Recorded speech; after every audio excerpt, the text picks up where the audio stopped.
K-E-N, Ken, Thamert, T-H-A-M-E-R-T. I was born in Owatonna, Minnesota, which is about 40 some miles away from here. What's the name of town? I mean, What's the name of the town that you're born? Owatonna. Otana. Owatonna. Could you spell it? O-W-A-T-O-N-N-A. Well, I had a twin brother. He was born a day after I was. He was born just after midnight. I was born just before midnight. And then I had a sister and went to Owatonna High School and then worked in a bank for about a year, and then it was going into the service. My twin brother was rejected because of having rheumatic fever, and I was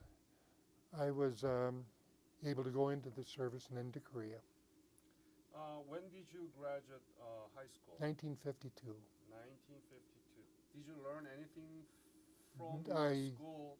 Did receive a small book when I went into the service Uh-huh. concerning Korea, because they knew we were probably going there. So Small book that it actually was a they small gave book that indicated what you should and shouldn't do while you're in Korea. Mhm. I have that book even today among Do my you still things. have that? Oh yeah, I've got, yes.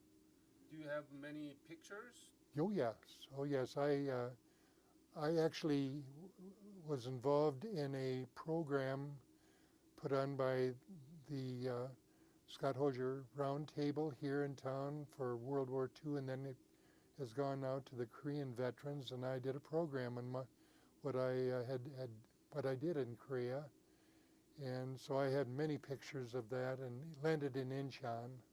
Tell me about the booklet you received when you were about to leave for Korea. Just a small one. Small one. It was probably 6 inches in height and about 4 inches wide, but it told all about the culture and even went down to the games that children played, and I was glad I had that because I certainly was involved in something with the children where I was wondering why they were throwing stones, and that was certainly, it was indicated, was kind of a game with them. And Were you drafted or what? well, I was very close to the draft, very close. And so one night my brother came home and he wanted to get married as soon as he could out of the service. So he asked if I would go in with him to be drafted. And I said yes, but I was half asleep, probably mostly asleep when I said yes. And then he reminded me in the morning, and he got rejected, and I went to Korea. When you enlist into the army? November of '53.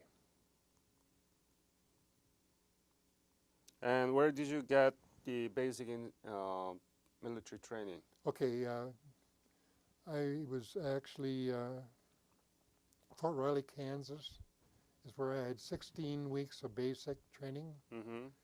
Then from there I went 16 to Seattle. weeks? I'm sorry, what? 16 weeks? 16 weeks, Mhm. yes. And then you went to Seattle. Yes, to go over to Korea. Oh, so you just has a basic infantry military training for 16 weeks and then you were headed to Korea. You got it. Were you not afraid? What did you know about the Korea? You know that there was a war broke out, right? Well, I knew that it was not in very good shape. Certainly the war had done a major amount of damage to the country and to the people living there. And certainly it's so much different today. And we have the new book that's sponsored by the Korean government. Yeah, Korea Reborn. Oh, it's a wonderful, wonderful book. We thank the Korean government so much for that. Mm-hmm. I've actually contacted several friends that served in Korea, and they didn't belong to the club we have here in town, but I did contact them and gave them books. Mm-hmm. So that's yes. So, were you afraid to be sent to Korea? Not a bit. Not a bit? Not a moment. Mm. I had good training. I had wonderful training in Fort Riley, and actually the first sergeant that I served under at one time in Korea, he said, I like the veterans coming in that were in basic at Fort Riley. What was your specialty? Just infantry or basic? Yes, Okay. yes. I was located in the Kumwa and Charwan Valley areas all my time over there, Mm-hmm. which is part of the lower triangle. Yep. Tell me about when you left for Korea. How was the in the ship? Oh, the ship was, well, everybody would have told you negatives, and I would certainly too, because we were down in the very bottom of the ship, and there were, I can't remember, 3 or 4 guys in a bunk above me. Mm-hmm. I think I was the second one. Mm-hmm. I think I was the second from the bottom, and everybody was sick. I didn't get sick, but I came very close to it. Mm-hmm. But everybody was sick. Mm. Where did you arrive in Korea? Incheon, Incheon? yes. Remember the day that you arrived? Wish I could. The month? No, it was, I believe it was about April April of 54. 1954? Yes. Okay.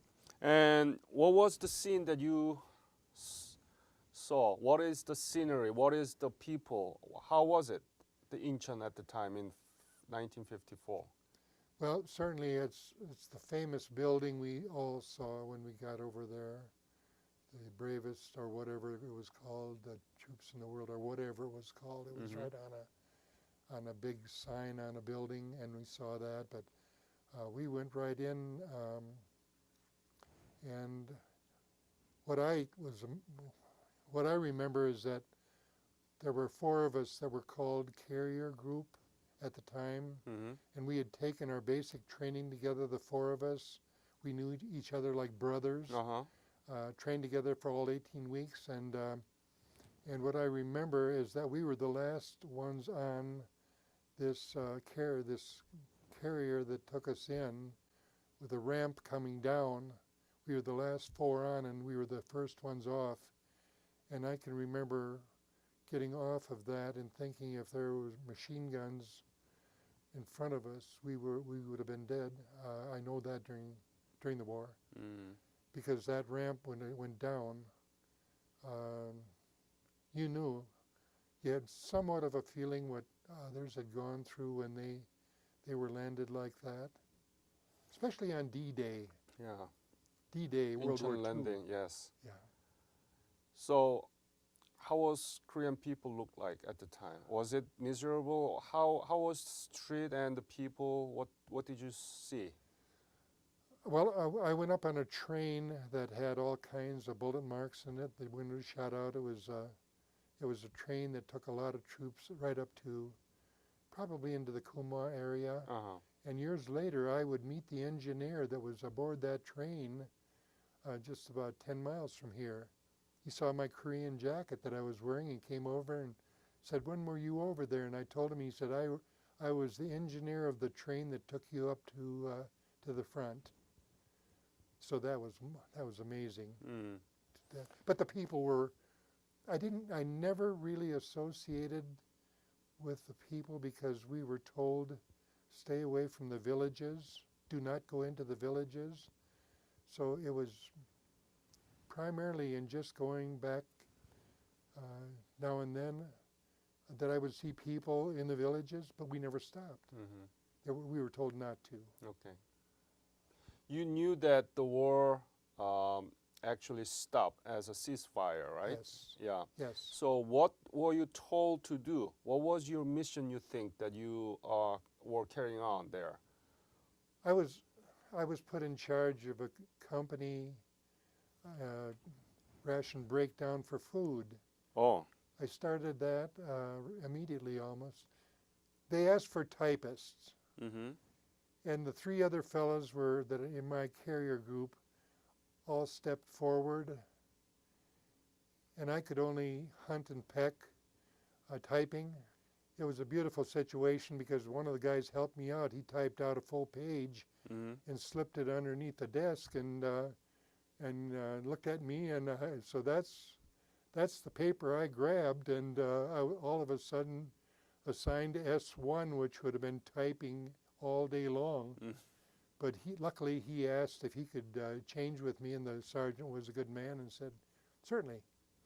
So I typed one report a month, but I was very, very good at what I did, and that was ordering food for my last day of serving in Korea. I ordered food for an entire regiment, and that was 2,560 men. How many? 2,565 men. So that was... What is the name of your regiment? What's the number? It was 17th Infantry. 17th Infantry. Yeah, 7th Division. I started in the 2nd Division. I started in a company in the 2nd Division. And then I was assigned over to the 7th because they did need someone to order food there in the 7th Division for a battalion at the time, and then from there I went to regiment. Regiment, what's the number, regiment? 17th Infantry. Regiment? Yes. Oh, okay. And there were 2,565 soldiers in that 17th Infantry Regiment. I'm trying to make sure that it was the 17th, it was the 7th Infantry Division, but I'm positive it was the regiment that I ordered the food for, and that's about what they have in a regiment, 2,500 men. How was the situation in Geumwa and Cheolwon? Very Always barren. Oh yeah, we had flights over us, and we had every few days you had somebody calling down and saying this or that is happening, and we never worried too much about it. But we could have been overrun probably. Today I recognize we would have been overrun probably within a couple of hours because we were we were above the 38th, right up on the DMZ. How close were you to the enemies? But just a short distance away, you had Heartbreak Ridge and you had Bloody Ridge. You had all those areas where our men fought and died. Right next to us, and we were told that by one of our men that went there, but that he just went up on the hill and could see the Chinese or the North Koreans on the next hillside, and they had one of our trucks, but they could see him right over on the next hill.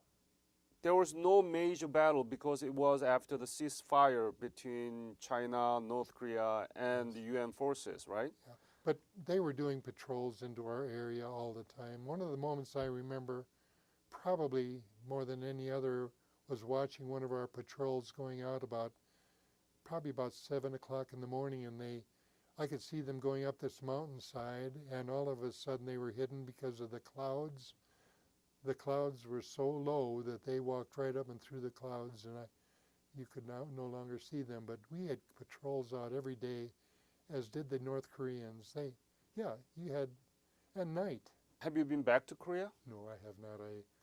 I have not, because I was partially involved with the honor flights, going back carrying World War II veterans. We had 10 flights out of Rochester, and my group, the Korean War Veterans of Rochester, we have 215 members.